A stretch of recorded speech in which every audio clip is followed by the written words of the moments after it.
রাজনৈতিক দল গণ অধিকার পরিষদ ৩০০ আসনে প্রার্থী দেওয়ার লক্ষ্যে সারা বাংলাদেশে কার্যক্রম শুরু করেছে। আমরা ঠাকুরগাঁও বিশেষ করে ২, ৩ এবং ১, যেহেতু ঠাকুরগাঁও ৩টি আসন, এই ৩টি আসনকে নিয়ে আমরা কার্যক্রম শুরু করেছি। আমরা চাই আগামী নতুন বাংলাদেশ বিনির্মাণে তারুণ্যের মাধ্যমে আমরা এই ঠাকুরগাঁও অঞ্চলকে নতুন করে গড়ে তুলতে। ইতিমধ্যে এই ঠাকুরগাঁওকে নিয়ে বিশেষ করে যারা এই 15 বছর শাসনের নামে শাসন করেছে, তারা এই ঠাকুরগাঁওকে মাদকের এক অভয়ারণ্যে পরিণত করেছে।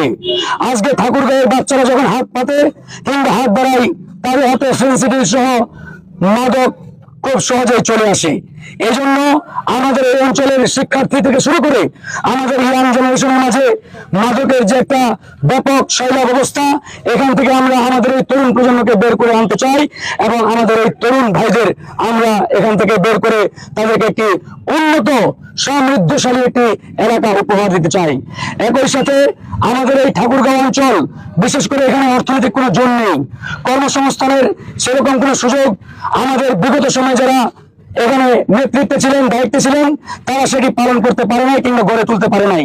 তাই আজকে ঠাকুরগাঁও আমাদের এই হরিপুর, রানীশঙ্কেল, বালিয়াডাঙ্গি, পীরগঞ্জ অবহেলিত অঞ্চল বলে পরিচিত। ঠাকুরগাঁওকে আর আমরা অবহেলিত রাখবো না, অবহেলিত আর এই অঞ্চলের মানুষ থাকবে না ইনশাআল্লাহ। আমরা গণ অধিকার পরিষদ জনগণের ভালোবাসা, জনগণের সমর্থন, সাপোর্ট নিয়ে যদি আগামীতে ক্ষমতায় আসতে পারি, আমরা কথা দিচ্ছি এই ঠাকুরগাঁও অঞ্চলে কোনো মানুষ ইনশাআল্লাহ বেকার থাকবে না।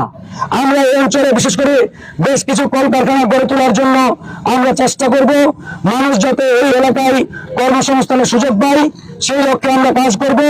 একই সাথে এই ঠাকুরগাঁওকে কিভাবে একটি সুন্দর রোল মডেল জেলা হিসেবে গড়ে তুলতে পারি, আমরা সেই লক্ষ্যে কাজ করব। ইতিমধ্যে গণ অধিকার পরিষদ সেই কার্যক্রম শুরু করেছে। তার এই ধারাবাহিকতায় আমরা রংপুর বিভাগীয় সাংগঠনিক শহরে বের হয়েছি। আজকে ঠাকুরগাঁয়ে আমি এসেছি, আমাদের সাথে নেতৃবৃন্দ রয়েছেন। আমরা ঠাকুরগাঁয়ের প্রত্যেকটি উপজেলা এবং ইউনিয়ন পর্যায়ে যাব ইনশাআল্লাহ।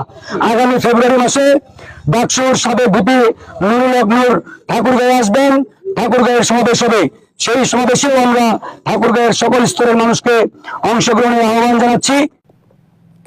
তাসনিয়া অলিভ উষা, সিএন বাংলা।